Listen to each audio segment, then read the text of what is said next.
All right. Good afternoon. I'm Tristan Harwood. I teach here in critical and theoretical studies. And as most of you are probably already aware by now, Nadine Christensen and I are filling in for David while he's away. And this art forum will be the last in this series for the semester. So we'll return again next semester with David. As an Indigenous person, it's my cultural responsibility to acknowledge that we meet today on the unceded territory of the Bunurong and the Wurrung Wurundjeri of the Kulin Nations, and to acknowledge their elders and state that my relationship to this country is that of a guest. I respect the country-based practices and attendant forms of knowledge that are based on deep reciprocity, inherently informed by intimate relationships to this place, this land, and that have been that continue through kinship relations and songlines that have existed for millennia. The unceded Bunurong territory that we are on holds the relationships that inform Bunurong lifeways and nationhood, and provides the ground for the political, cultural, and artistic practices that sustain the Kulin Nations. So just again, to reiterate my respect for the Bunurong, Wurrung Wurundjeri elders of all times. And it's my pleasure this afternoon to introduce to you the artist Jody Haines, who's over there. Jody Haines is palawa. She's based in Naarm, and she's an artist whose photographic, video and installation practice emerges from a deep connection to country, memory and time. Rooted in Indigenous feminist materialism, her works form a dialogue between country, body and self.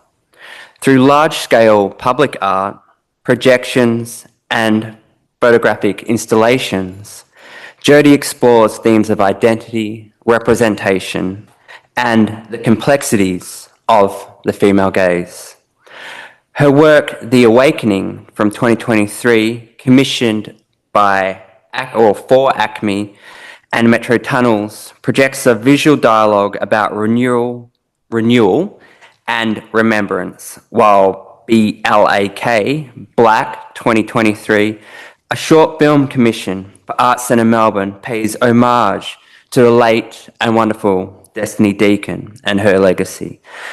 Jody's art is woven through multiple residencies, including Counterflow's International Lab 2023, Dubai and Sharjah Biennial, Arts House and UTP, and Bundanon Artist Residency.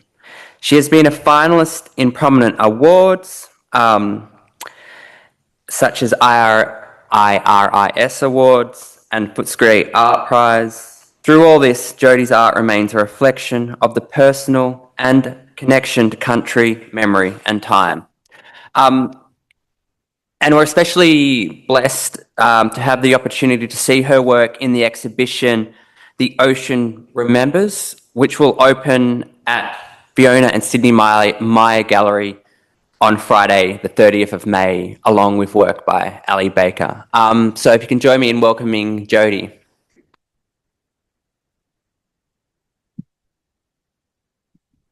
Thank you so much, Tristan. And I'd also like to pay my respects to the elders past, present and future. And we're gathering here on Bunurong and Wurrung land. And I pay my respects for the care and nurturing they've provided country for millennia. And I vow, as a visitor on this land, I vow to be in good relations with country and with the children of Bunjil. As you were reading out my bio, I was like, I really need to update that. So it's like, okay.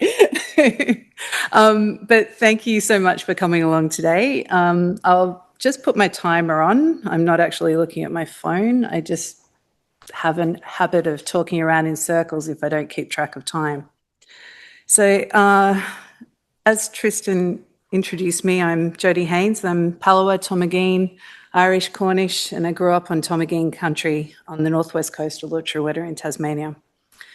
My practice as a public artist, photo media artist, and social practice artist draws from connection to place, history, and ways of being and knowing. So today I'm going to share my journey of creating sites of resistance and connection and learning to listen and collaborate with country, focusing on key works that came out of my recently completed PhD. So these works where I've kind of moved away from this mostly human-to-human concept of collaboration and moved into an expanded notion that includes the more than human, country, and ancestral knowledge as an active collaborator. So this was a forced change during the COVID years, and where we couldn't make with people, we couldn't be with people, we couldn't share air, we couldn't share tea, we couldn't share space. And so in a sense, COVID, the virus, and all that it became my sort of companion species as I worked through the rest of my PhD and changed. And I'm really grateful that that occurred because I found a lot of new understanding that I hadn't accessed for myself before. So before discussing specific works, I just wanted to establish my theoretical framework that underpins my practice. And it's what I call known materialism. And this is my direct response to Western fields of new materialism, which claim to decenter the human and remove the human nature-culture, human-non-human divide. Yet, new materialism does this from a very Western-centric position that rarely acknowledges Indigenous thought. So as I argued in my PhD, this new knowledge is actually based on Indigenous ontology, and it's ways of knowing and being that have been practiced for millennia. It's got deep understanding of matters enmeshed and embodied existence.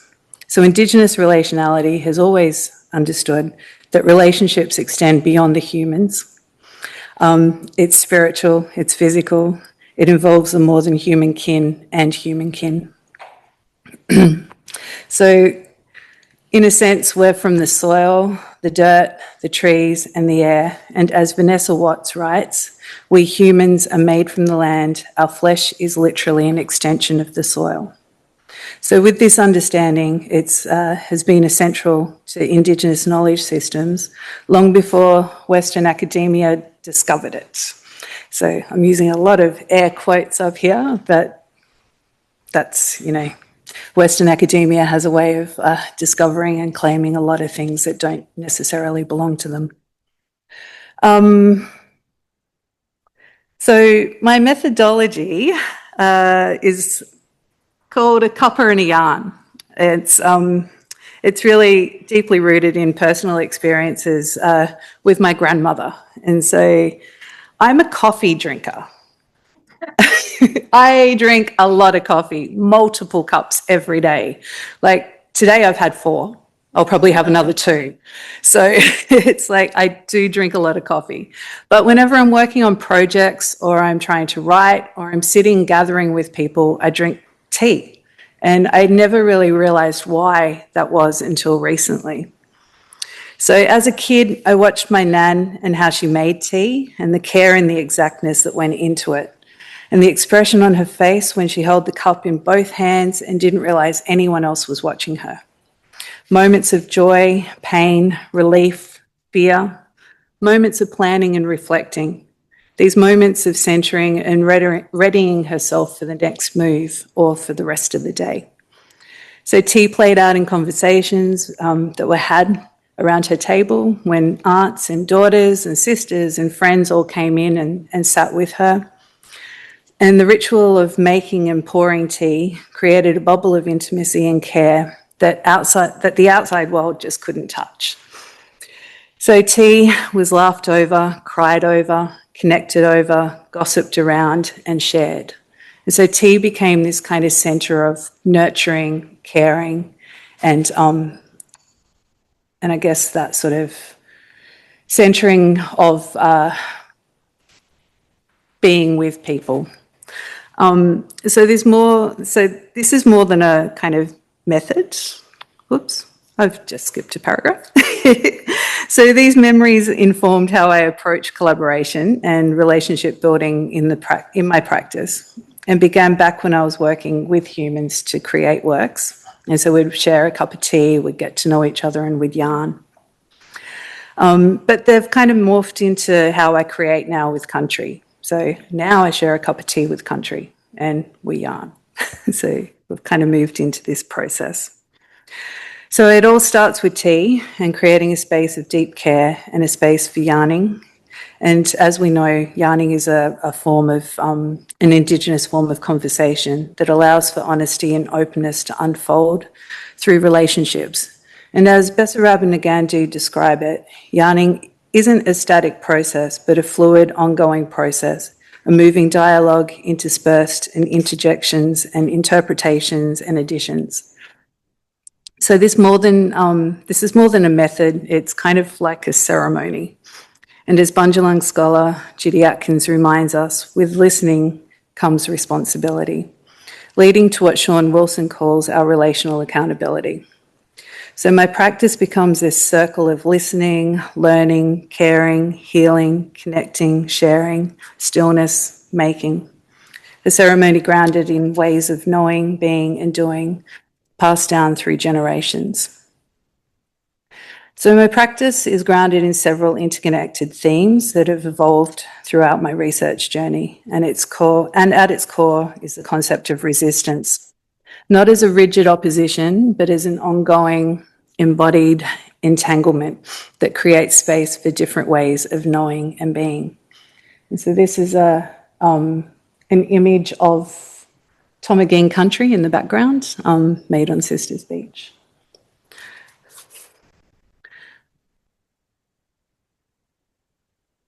So this resistance is deeply intertwined in connection to country and memory and the more than human world. And so I've moved beyond seeing collaboration as exclusively human-to-human exchange and recognising it more as a process that includes country and ancestral presence and active collaborators with the agency.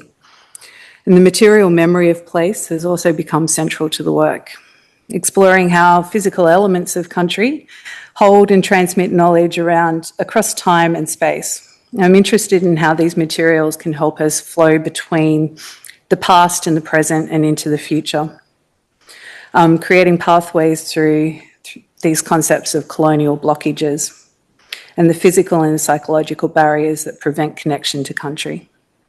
So throughout my practice, I am also exploring what Bell Hooks calls radical possibilities and the what ifs. So investigating here how we might reimagine histories and futures by bringing embodied knowledge into conversations with place. So these themes emerge from my own positionality and my own standpoint, and they guide how I approach making art, and as a type of ceremony which is embedded in the ways of knowing, being, and doing, which I've learnt from my family. So why do I make the work that I make? The question, I guess, goes to the heart of my practice through my body, history, and the position in the world. I create to establish personal sites of resistance against the ongoing neo-colonial patriarchal structures that shape our world. So, that little small thing. But this image here, The Gathering, is an example. Here I'm reimagining Charles Cheval's 1956 film Jeddah, and imagining what my Jeddah moment could have been. And so here I'm standing in front of a gathering blanket, and I'm wearing a possum pelt from Lutruwita. And this pelt holds the material memory of the land that I'm born from, yet it holds no story of my life or my songline being etched into its skin.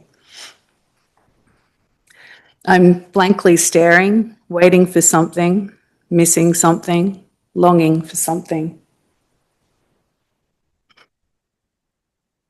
As it is for anyone living off country, a key challenge for maintaining a connection, especially when living within urban environments, more and more the concept of my work have emerged from a deep need to reconnect with country and ancestral knowledges, and to access memories of place that transcend physical locations and linear time. And so I make work to find pathways through these blockages, through the concrete, through the barbed wire, through the tall buildings, through the redirected rivers, through the physical obstructions that connect and that obstruct us from our connection to country, but also from the psychological barriers the psychological barriers that are created through growing up in a colonial project and constantly negotiating a hybrid identity. So thinking about connecting to Tomagene country through embodied presence, I wanted to show how this work is kind of manifested through the images that I make. And this one's beginning with the series on country, which was a series of self-portraits that I made on Tomagene country at Sisters Beach in Lutruwita. So Sisters Beach, most beautiful place in the world, by the way, is a deeply significant place. It has a rich cultural history. Pre-colonisation, it was thought to be a women's location. There's large caves along the shoreline where ancestors lived. There's 10,000-year-old fish traps on the beach.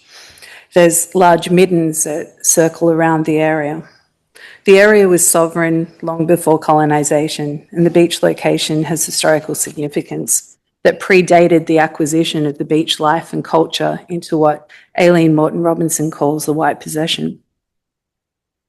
In these works, I'm applying Vanessa Watt's concepts of Indigenous place thought, and that's the understanding that land is alive and thinking, and that humans and non-humans are deriving their agency through the extension of these thoughts. So it's land that is helping us think, not necessarily us telling land what to do.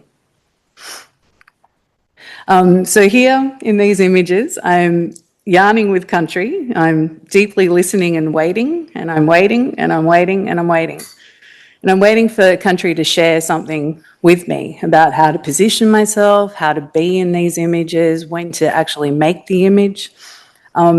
Sometimes I kind of imagined that I could hear what country was saying. Other times I just stood there, which was probably what she wanted anyway. So wearing the same possum pelts as from the Jeddah works, I placed myself into the landscape, and the pelts themselves kind of created this sort of performative aesthetic. So it was kind of, performing blackness, BLAK-ness. And so that was like not to gain a possession over country, but it was trying to find moments of being at one with country, and where I could explore the interconnectedness between memory and matter, and doing that through ordinary performative acts. I'm also critical here of these works in terms of the complexity of my position in what Homi K. Barber calls the third space. And so that's a hybrid identity that contains elements of both the colonised and the coloniser. And I acknowledge there's tension in how my white passing body occupies a sacred beach. Yet, as I perform for the camera, trying to connect to the past and to the present, I'm attempting to imagine a future that transcends the white possessive, yet I'm always negotiating this ambiguous position. So sitting with the spirit of the rock, standing in the water, or smelling the tea tree, I'm exploring how I fit into the terrain of my memories and the landscape of my ancestors, while acknowledging what is a colonial blockage in my own connection to place. These aren't simple acts of ownership or belonging, but complex negotiations of history, memory, and presence.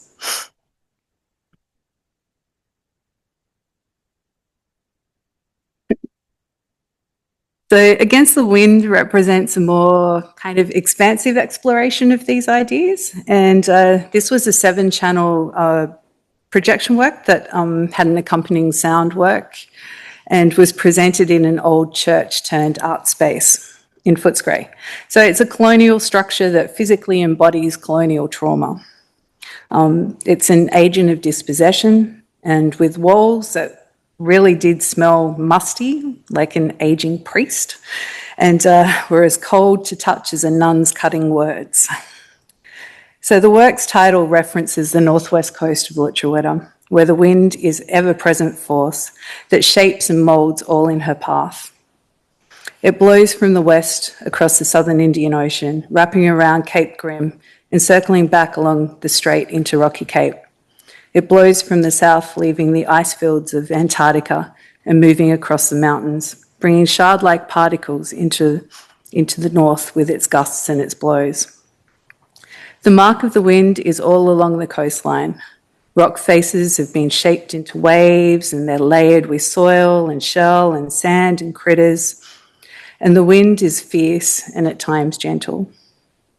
When I choose to listen, it delivers advice and comfort.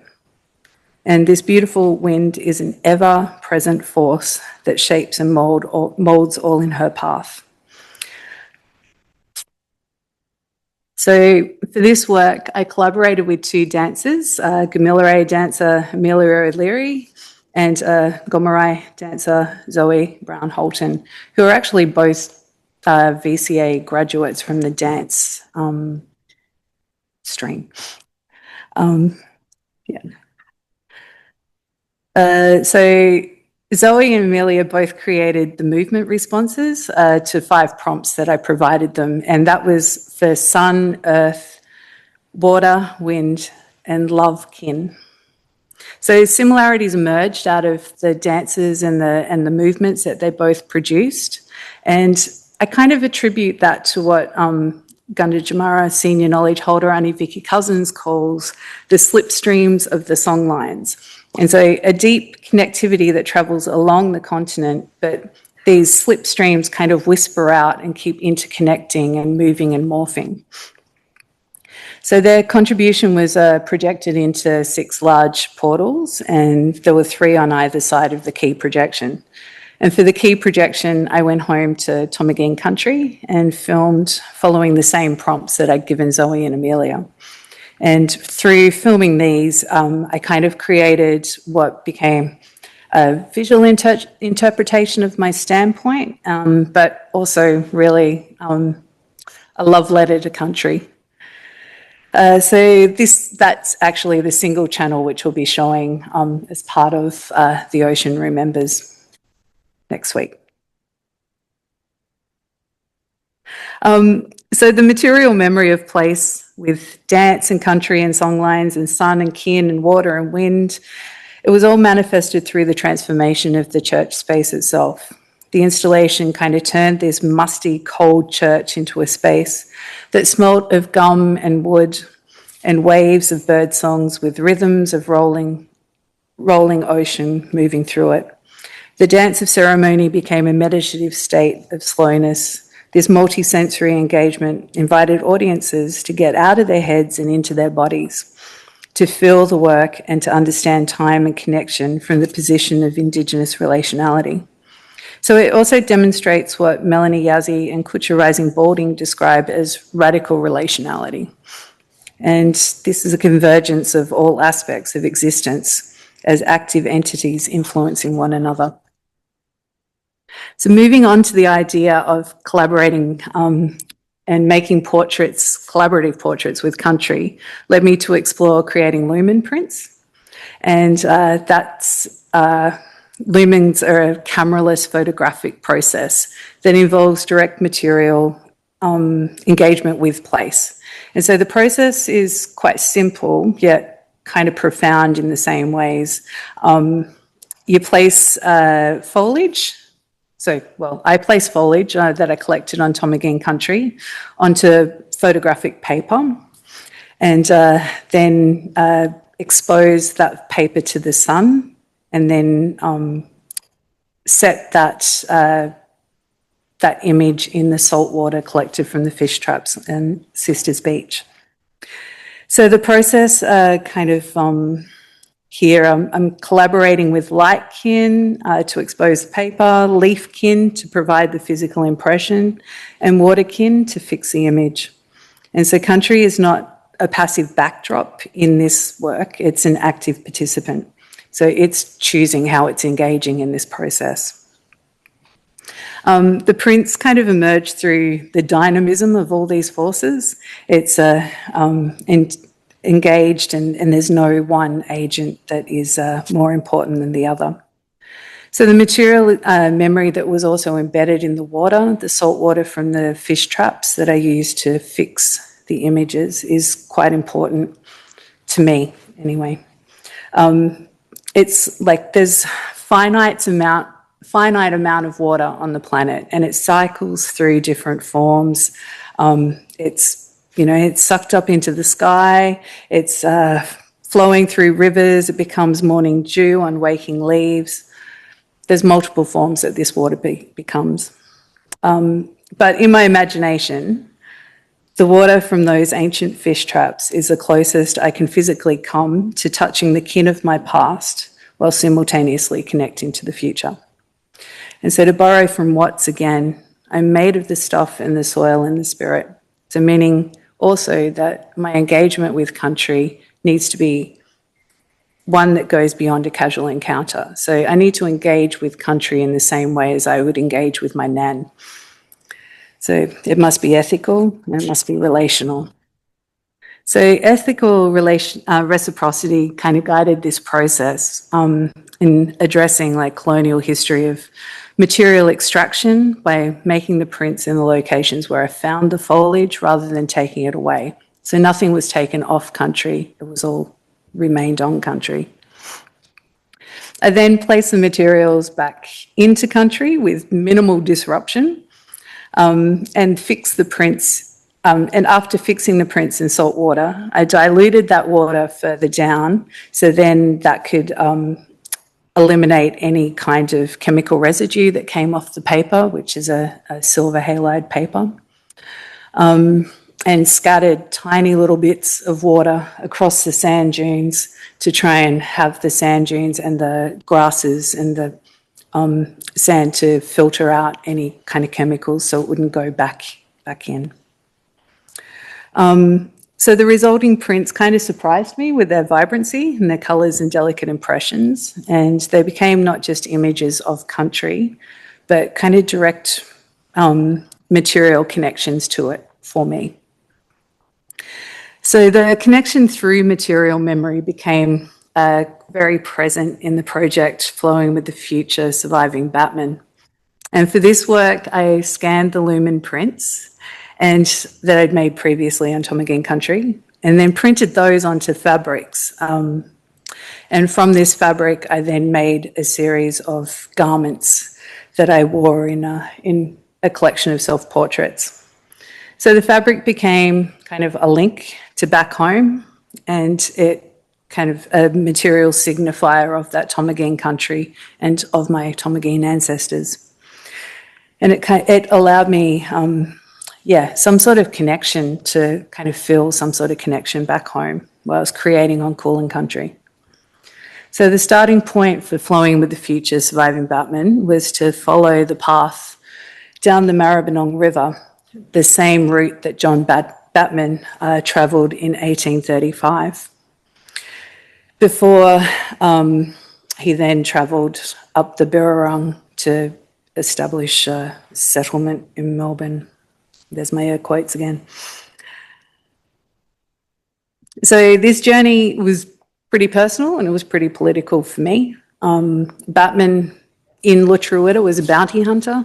He made his living from murdering Aboriginal people, and he murdered a lot of my ancestors. So he travels across the strait into Kulin country and then kind of magically becomes this, founding father of Naarm, of Melbourne.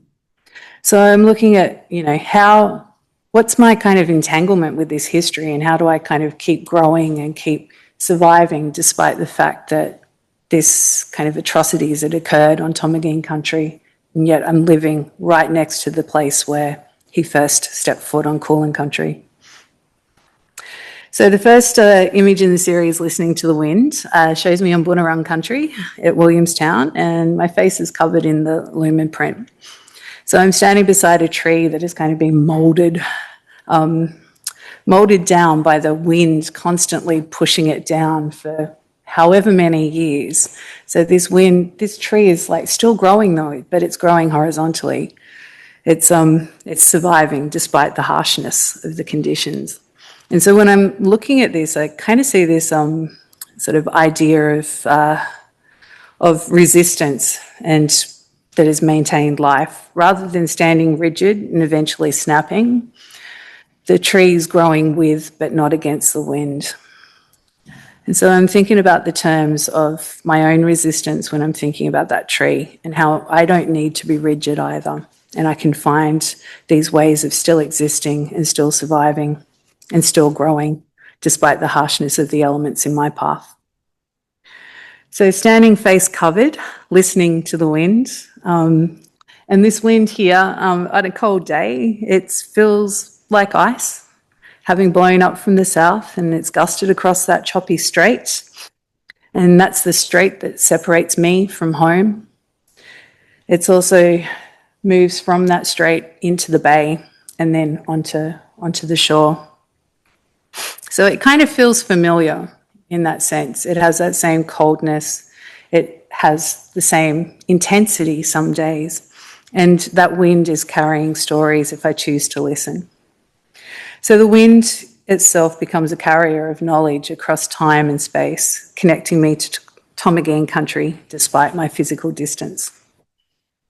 And so the second image in the series, Black Swan, considers the juxtaposition of nature and the capitalist structures of the city.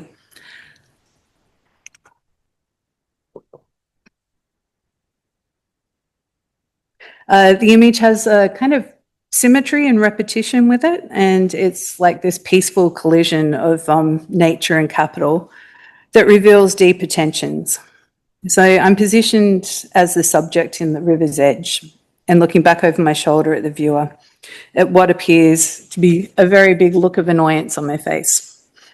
In the distance is Melbourne's overcast skyline and the city, and accompanied by a line of ship stackers with long-reaching necks that stand linear to the docks. The flow of the river and a group of black swans are on her shore, and they're in the mid-ground separating the image between nature and the industrial structures. So the swans themselves tell a story of adaptation. Stretching their necks long, they're visually mimicked by the ship stackers in the distance, creating an unsettling parallel between the natural and the industrial worlds. And after climbing the bank from the human-made swan ramp, they drink from the human-made swan's drinking station, and they've adapted to the interventions of the sharp angular rocks blocking their path from water to land, and they gather around a drinking station as if they're humans at an office water cooler. So I'm wearing this velvet coat made from the lumen prints, and it's a memory of place, the direct impression of plants, light, water from my ancestral country.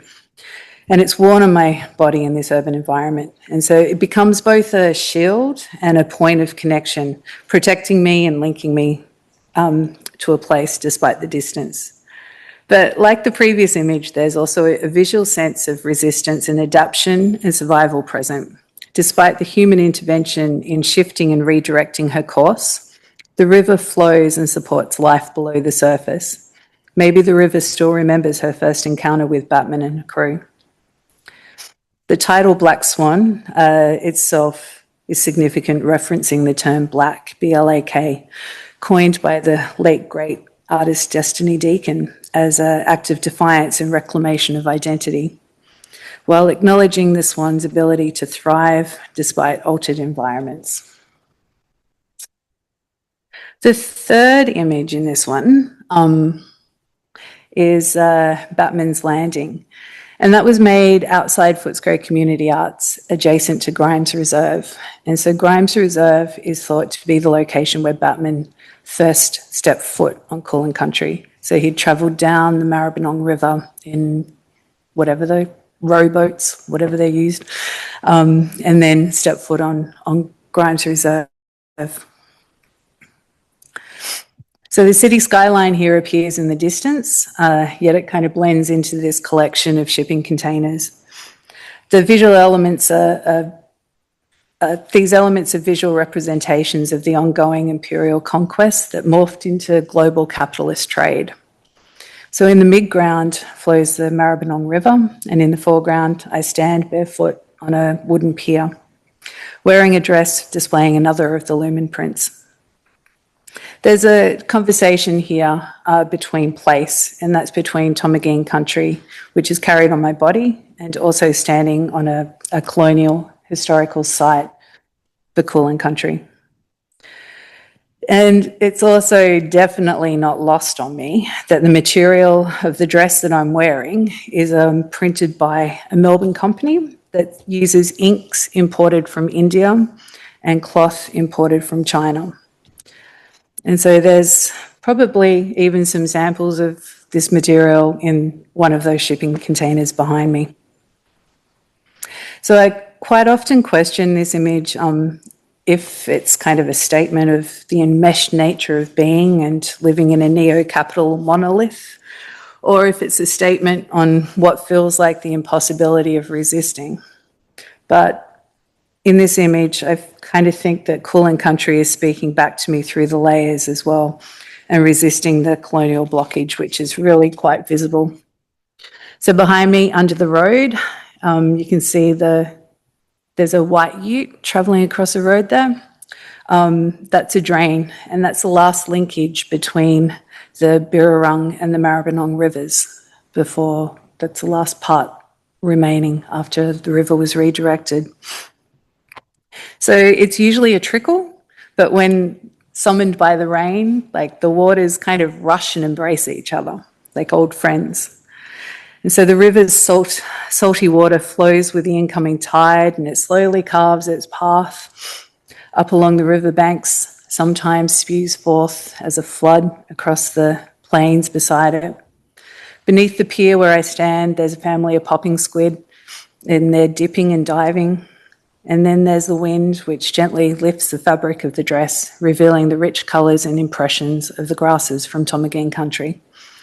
So strong, saturated colours wrap around me, covering me in the memory of the place of my ancestors, reminding me of the moment that I sat with country, making a collaborative image where she gently whispered and reminded me to have the strength to stand tall and defiantly survive. So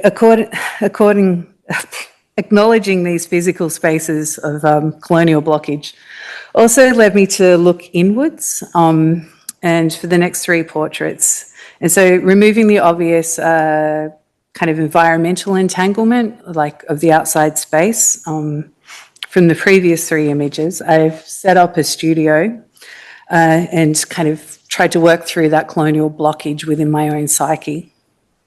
So it's an internal striving of the mind to escape the clutches. So these images are titled "A Cloak to Disrupt, a Shield to Protect, and a Metaphorical Hug."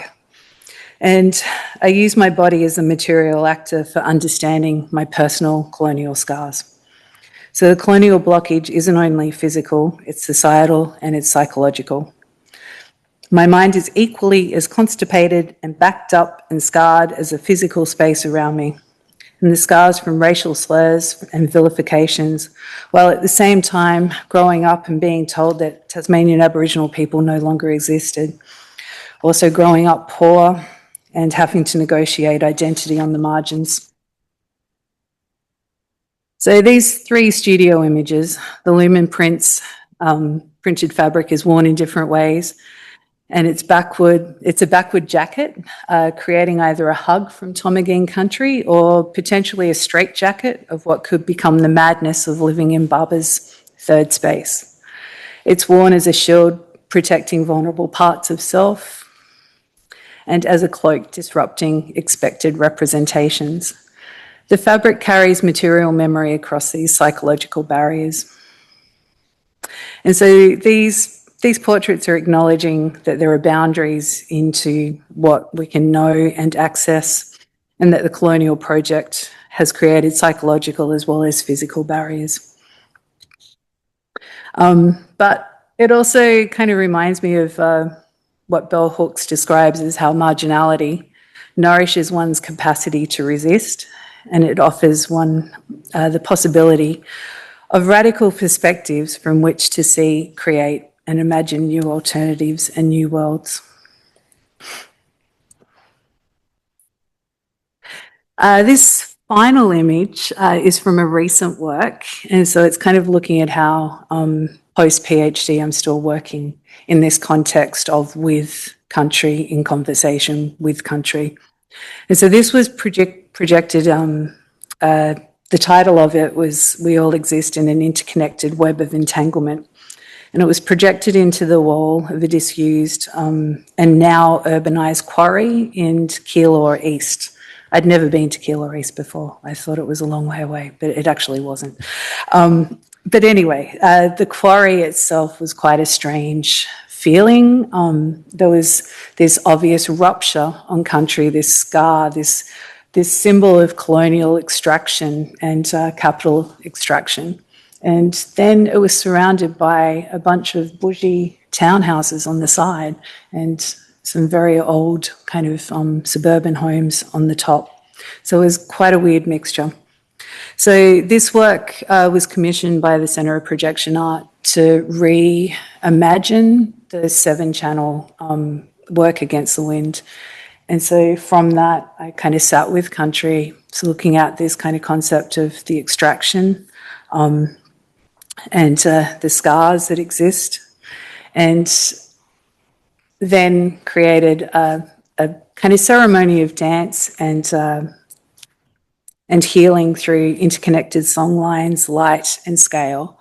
And so the work itself began with a quote from Miriam Ungama, and it was asking us to listen deeply to country and to, to listen deeply to country. So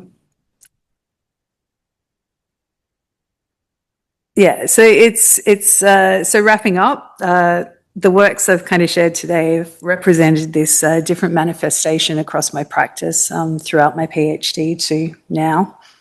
And recognising that this process is a more than human collaboration and that none of us are separate, we're all interconnected, and there's no one agent that is more important than the other. And I'll leave it there. Thanks.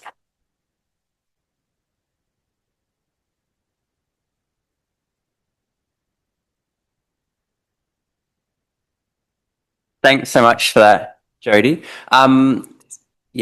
We have time for a very quick question or questions, maybe, if anyone's got any. Everyone's thinking about their final assessment, rather. Thanks so much. Oh, there is? Excellent. Oh, Louisa. Thank you.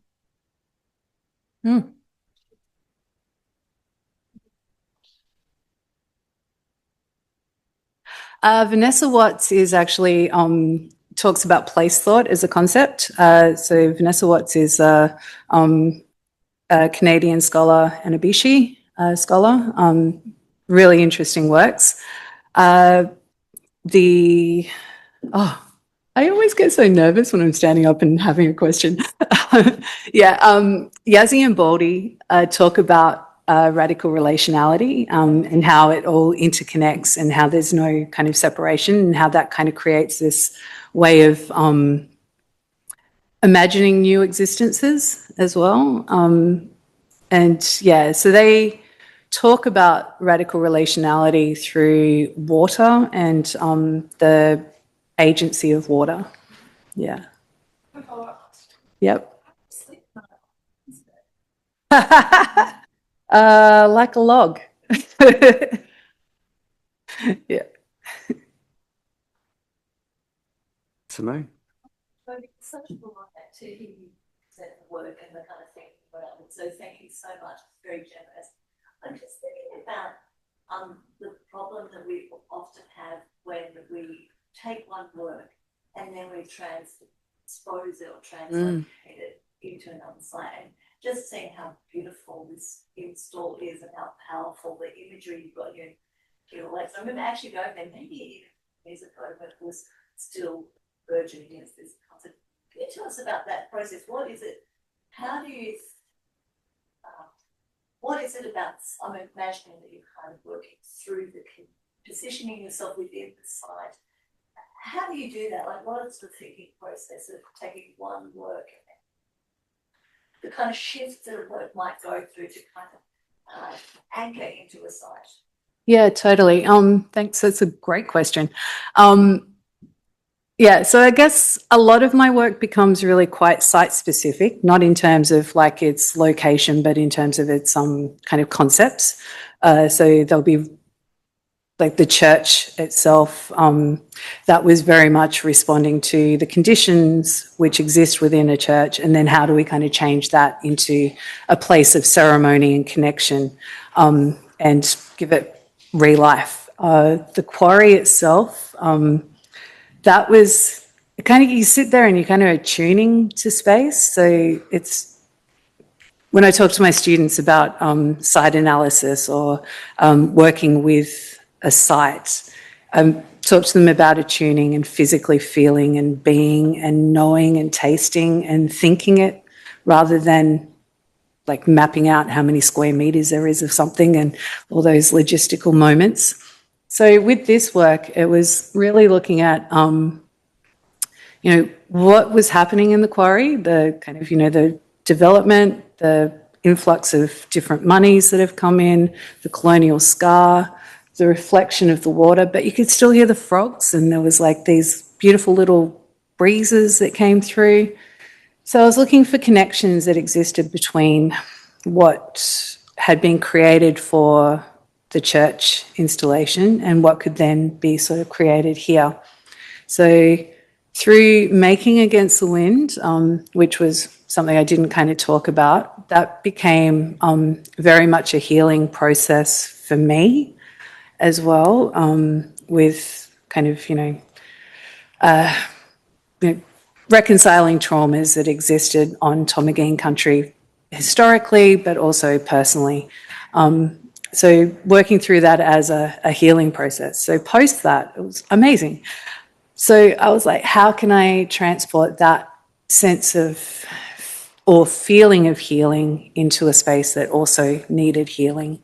So that was kind of pulling out those elements from Against the Wind into that work and doing it with scale. Yeah. Great. Cool. Thanks so much, Jody. I was just thinking about a few of the things you said in this presentation today. There's a hand. Whereabouts? Oh, yeah. Applause.